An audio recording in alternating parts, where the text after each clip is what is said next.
Padre, del Hijo y del Espíritu Santo. Amén. Que hermanos, aquí Padre Michel Bonifaz, continuamos nuestra meditación, explicación de la fe católica, apoyándonos como base en el Catecismo Mayor del Papa San Pío X.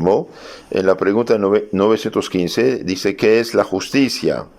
La justicia es la virtud por la que damos a cada uno lo suyo. Vamos a profundizar este tema apoyándonos en el libro maravilloso del padre Antonio Royo Marín, Ser o no ser santo. Vemos ahora la virtud de la justicia. Con frecuencia la palabra justicia se emplea en la Sagrada Escritura como sinónimo de santidad. Los justos son los santos. José era un hombre justo, dice. Y así nuestro Señor en el Sermón de la Montaña dice, bienaventurados los que tienen hambre y sed de justicia. San Mateo 5:6, es decir, tienen hambre y sed de santidad, serán saciados y llegarán a la vida eterna. Pero en sentido estricto, o sea, como virtud especial, la justicia puede definirse así: la voluntad constante y perpetua de dar a cada uno lo que le corresponde estrictamente. Voluntad constante y perpetua de dar a cada uno lo que le corresponde de una manera estricta. Expliquemos un poco los términos de esta definición para conocerla mejor. La voluntad, entendiendo por tal no la potencia o facultad misma donde reside el hábito de la justicia, sino su acto, o sea, la determinación de la voluntad de dar a cada uno lo que le corresponde. Y esta es la gracia que lo rectifica. Por eso la justicia infusa, junto con la gracia y la caridad, bien nos hace justos.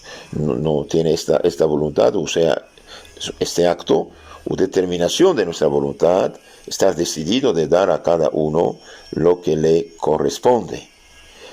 Constante y perpetua, porque, como explica Santo Tomás, no basta para la razón de justicia que alguno quiera observarla esporádicamente en algún determinado negocio, porque apenas habrá quien quiera obrar en todo injustamente, sino que es menester que el hombre tenga voluntad de observarla siempre y en todas las cosas, dice en su Suma Teológica segunda 58.1. Entonces, una voluntad de ser siempre justo, correcto en todas las cosas. La palabra constante designa la perseverancia firme en el propósito, y la expresión perpetua, la intención de guardarla siempre. Dar a cada uno, o sea, a nuestro prójimo.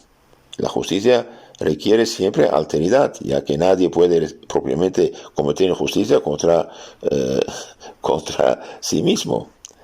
Lo que le corresponde, o sea, lo que se le debe, no se trata de una limosna o regalo, sino de lo debido al prójimo, porque tiene derecho.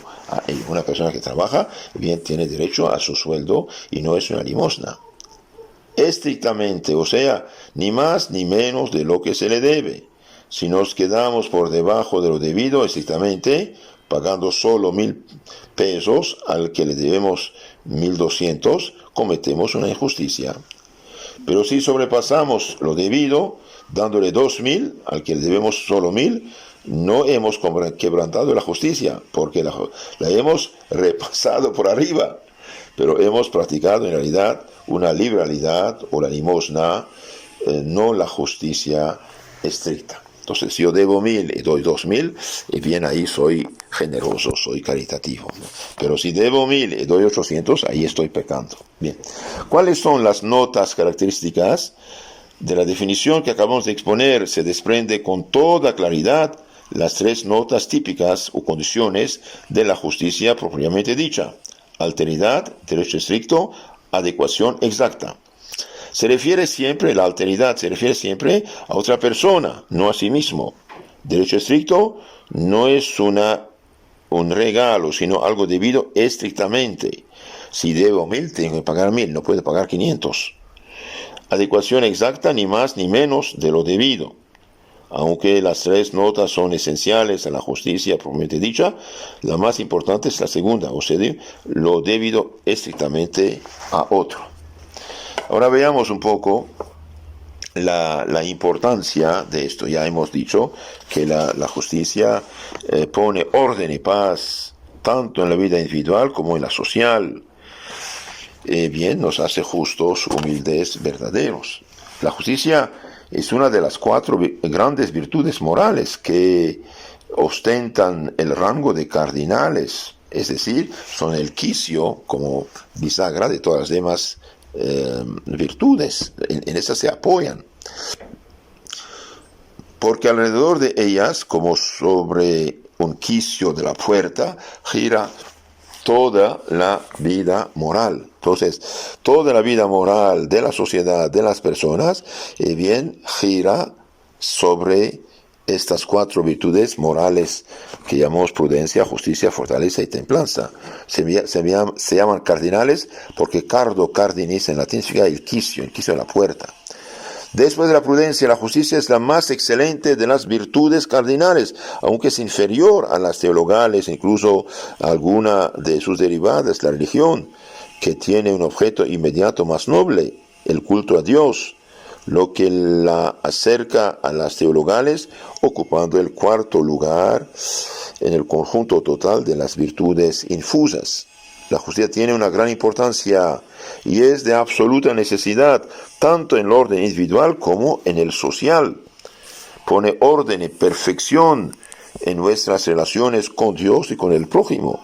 Hace que nos respetemos mutuamente en nuestros derechos, prohíbe el fraude, el engaño, practica la sencillez, veracidad, mutua gratitud, virtudes satélites de la justicia. Regula las relaciones de los individuos particulares entre sí, las de cada uno con la sociedad y de la sociedad con los individuos, justicia social. Al poner orden en todas las cosas, trae consigo la paz y el bienestar de todos, ya que la paz no es otra cosa que la tranquilidad del orden, según la definición de Santo Agustín. Por eso dice la Sagrada Escritura que la paz es obra de la justicia. Isaías 32, 17. Si bien, como explica Santo Tomás, la paz es obra de la justicia indirectamente, o sea, en cuanto que remueve los obstáculos que a ella se oponen. Pero propia y directamente la paz proviene de la caridad, que es la virtud que realiza por excelencia la unión de todos los corazones. Entonces, la paz es obra de la justicia en cuanto que mueve los obstáculos, los problemas que pueden causar problemas, pero en lo concreto, la paz verdadera viene de la caridad, que es la virtud que realiza por excelencia la unión de todos los corazones. San Pablo dice la caridad, vínculo de perfección. Ahora una sociedad, una familia, un pueblo que vive en pecado mortal, no tiene la caridad. La caridad infusa por el Espíritu Santo no existe en un alma en pecado mortal. Un alma en pecado mortal pierde la gracia, la santidad, pierde la caridad, pierde las virtudes cardinales, prudencia, justicia, fortaleza y templanza, pierde los dones del Espíritu Santo.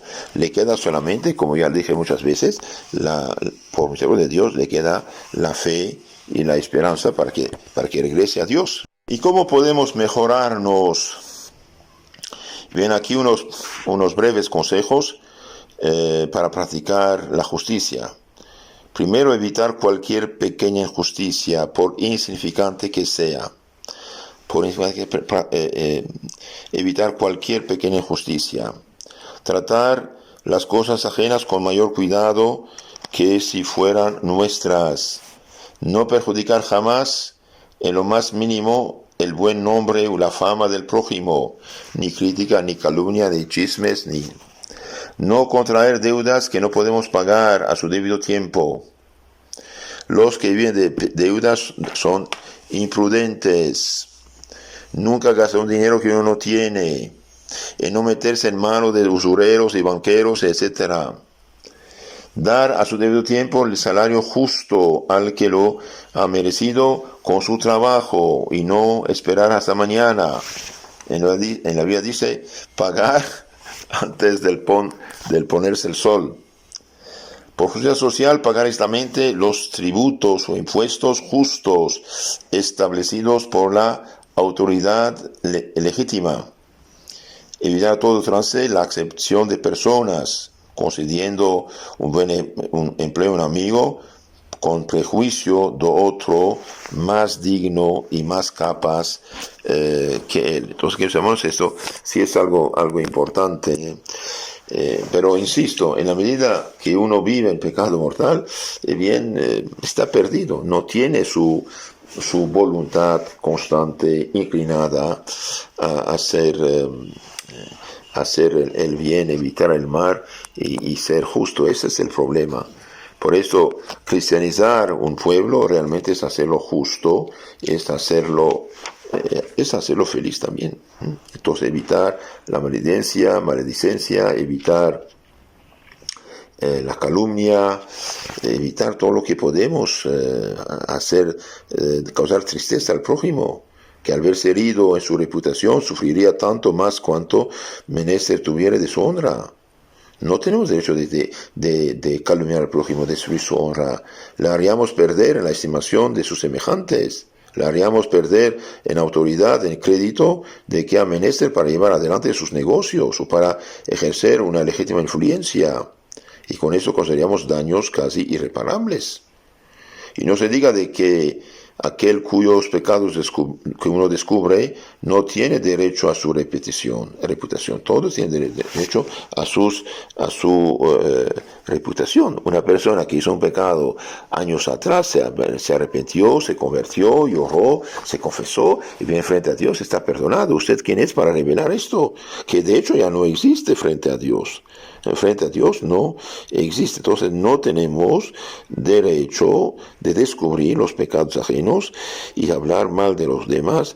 Uno tiene derecho a su reputación. También tenemos que evitar, dijimos, la calumnia es muy importante. Evitar la calumnia, que con acusaciones mentirosas carga al prójimo con pecados que no ha cometido. Por ejemplo, este pobre Monseñor Lefebvre, más bien gigante de santidad y de amor a la iglesia, hace 50 años dijo: los cambios van a llevarnos a la apostasía, van a llevarnos a la ruina, van a llevarnos a la catástrofe. Todos, hasta los no anticatólicos, se juntaron para decir que este hombre está contra la iglesia, es un rebelde, es un esto y aquello. ¿Rebelde de qué? Decir la verdad a la autoridad es caridad. Y todos los que adularon, todos los que aplaudieron los cambios, hoy ¿qué dicen? Estamos en la ruina. Ruina de peor tipo. La Iglesia Católica, nuestra madre, perdió millones y millones de sus hijos. Mire, por ejemplo, lo que dice el Papa Juan Pablo II en 1981. Dijo: es necesario admitir con realismo y con profunda, tremenda sensibilidad que los cristianos hoy en gran parte se estén extraviados, confusos, perplejos, incluso desilusionados. Se han esparcido a manos llenas ideas contrastantes con la verdad revelada y enseñada desde siempre. Se han propagado verdaderas y propias herejías en el campo dogmático y moral, creando dudas, confusiones, rebeliones. Se ha manipulado incluso la liturgia, o lo que llaman abusos litúrgicos. Cualquier cosa se hace hoy.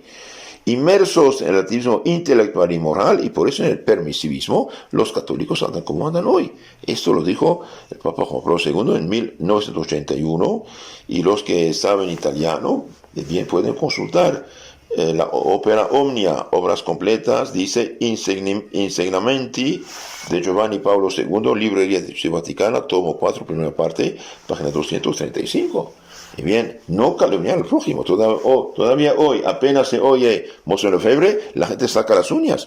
Claro, saca porque piensa que fue lo que dijeron de él, por calumnia y por injusticia, etcétera. No, Monseñor Lefebvre fue un hijo obediente, amante de la iglesia, y se apoyó en la ley de la iglesia. Salvación de las almas, ley suprema. Nadie puede decir que hoy las almas por millones no se pierden, ¿no? Entonces, la calumnia sí carga el pecado con pecados que no ha cometido. Es una injusticia, incluso cuando es materia grave, es pecado mortal. Hay en esto una injusticia tanto más grave cuanto suele ser inspirada por la malignidad y la envidia. Cuántos males trae consigo, cuán bien la reciben Todos, desgraciadamente, por causa de la malicia humana, corre rápidamente de boca en boca y acaba con la buena fama y la autoridad de los calumniados. Y a veces les causa considerable perjuicio aún en sus mismos negocios temporales. Hay un deber estricto de reparar la maledicencia y la calumnia. Cierto que es cosa difícil, porque cuesta mucho el retratarse, y la retractación, por sincera que sea, no hace sino paliar la injusticia cometida. La mentira, aun cuando después se deshaga, deja siempre una cicatriz. No hay razón alguna para no reparar la injusticia cometida. Es menester poner manos a la obra con tanta mayor energía y constancia cuanto mayor hubiera sido el daño. Mas la dificultad de la reparación debe movernos a guardarnos de todo aquello que de cerca o de lejos pudiera hacernos caer en tan grave defecto. Por todas estas razones, los que aspiran a la perfección procuran ejercitarse no solamente en la justicia, sino también en la caridad, que considerando a Dios en el prójimo, procura evitar cuidadosamente cuanto pudiera desagradar. Los hermanos, caridad, justicia, santidad van juntos. Si ustedes quieren conocer más y mejor su fe católica, les aconsejo de leer vida de santos, leer el Evangelio, privarse, alejarse de estas películas que hacen tanto daño, no solamente las malas, claro, pero también las tibias, las que telenovelas, etcétera, etcétera. Cuidado, hermanos, cuidado. La tele nos hizo un daño enorme, y alejarse también de los malos amigos que nos enseñan el mal. Les aconsejo también leer el Catecismo completo, especialmente desde San Pío X, del Concilio de Trento, por ejemplo, que nos dan la fe católica sin ningún cambio y sin ningún matiz de modernismo. Ese es el problema. El modernismo es el protestantismo infiltrado en la Iglesia, de un cierto modo. Acabamos de decir, como el Papa Juan Pablo II reconoció, que se han propagado verdaderas y propias herejías en el campo dogmático y moral. Cuídense de muchos autores actuales, de disque teólogos, etc. Y bien, es muy sencillo. Todo autor, toda persona, todo religioso que contradice un punto de la fe católica que hemos recibido nuestros padres, abuelos, tatarabuelos, es bien no hacerle caso, punto. No es católico. Y también suscribirse a nuestro canal que se llama Catecismo Católico Tradicional, donde tenemos toda la fe de la Iglesia explicada. Que Dios los cuide, la Virgen Santísima nos tome bajo su protección. Amén.